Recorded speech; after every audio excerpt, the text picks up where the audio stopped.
Photoshop केलेला धार्मिक photo फेसबुकवर पोस्ट केल्यामुळे ट्रॉम्बे परिसरात पोलिसांच्या गाड्यांची तोडफोड आणि जाळपोळ करण्यात आली। तसंच पोलीस स्टेशनवर दगडफेकही करण्यात आली। नवी मुंबई पालिकेत काम करणाऱ्या तरुणानं हा फोटो फेसबुकवर पोस्ट केला। त्यानंतर चिता कॅम्प परिसरातलं वातावरण तापलं होतं। पोलिसांनी सायबर गुन्ह्यांतर्गत आरोपीला अटकही केली। मात्र काही तासानंतर 100 ते 150 जणांच्या टोळक्यांनी ट्रॉम्बे पोलीस स्टेशनवर दगडफेक केली। सोबतच पोलिसांच्या 3 गाड्याही जळल्या। या प्रकारात काही पोलीस जखमी झालेत। या प्रकारानंतर पोलिसांनी 20 जणांना ताब्यात घेतले। तसंच सीसीटीव्हीच्या आधारे आरोपींची ओळख पटवली जात आहे। इसकी वजह यह है कि एक फेसबुक पर पोस्ट डालने के कारण से एक कंप्लेंट पुलिस स्टेशन में आया था, जिसमें इमीडिएट जांच की गई और जो कंसर्न आदमी है उसको पुलिस स्टेशन में लाया गया था। ये ऑब्जेक्शनेबल पोस्ट डालने की वजह से पुलिस स्टेशन में गुना दाखिल हुआ है, जो 295 IPC and IT act section के तहत ऑफेंस रजिस्टर हुआ था। ये रजिस्टर होने के बाद में ये घटना करीब 10:30 के आसपास की है और उसके बराबर से 1.5 घंटे के बाद में यहाँ पर मॉब जमा हुआ और वो मॉब ने पथराव किया पुलिस स्टेशन के बाहर से।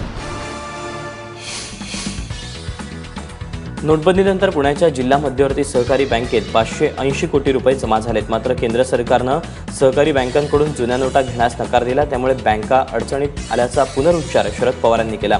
शेती क्षेत्रालाही फटका बसला असून केंद्र सरकारच्या धोरणामुळे ग्रामीण भागातल्या अर्थकारणावर परिणाम झाल्याचं पवार म्हणाले।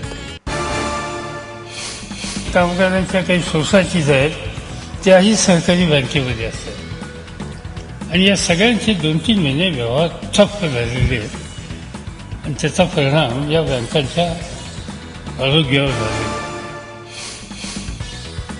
काल मुंबईच्या पश्चिम मार्गावर स्वदेशी बनावटीची मेधा लोकल धावली। रेल्वे मंत्री सुरेश प्रभू यांनी व्हिडिओ कॉन्फरन्सिंगद्वारे या लोकलला हिरवा झेंडा दाखवला।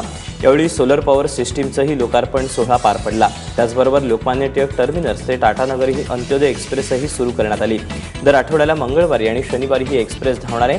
मोबाईल चार्जिंग, बायो टॉयलेट आणि LHB एअर सस्पेन्स अशा सुविधा या एक्सप्रेसमध्ये आहेत।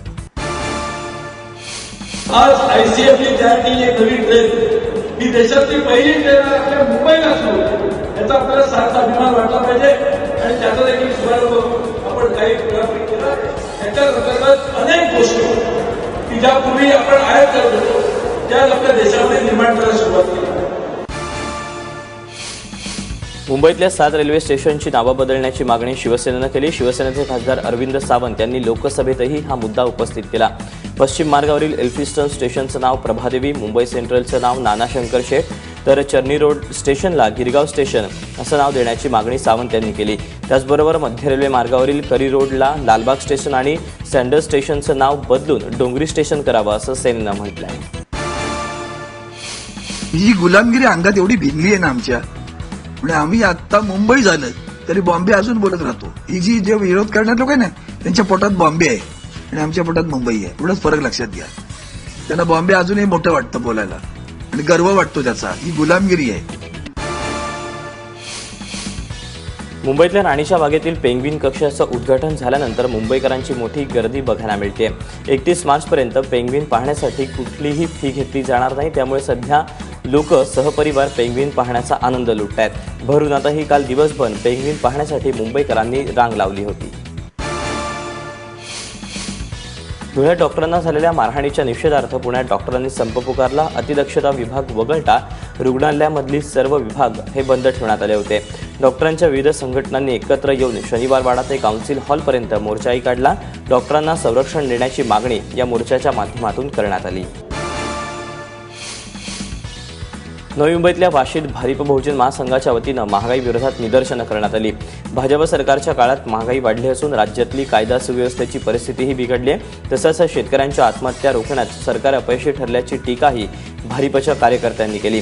वाशीतल्या शिवाजी चौकात सरकारविरोधात जोरदार घोषणाबाजी करण्यात आली।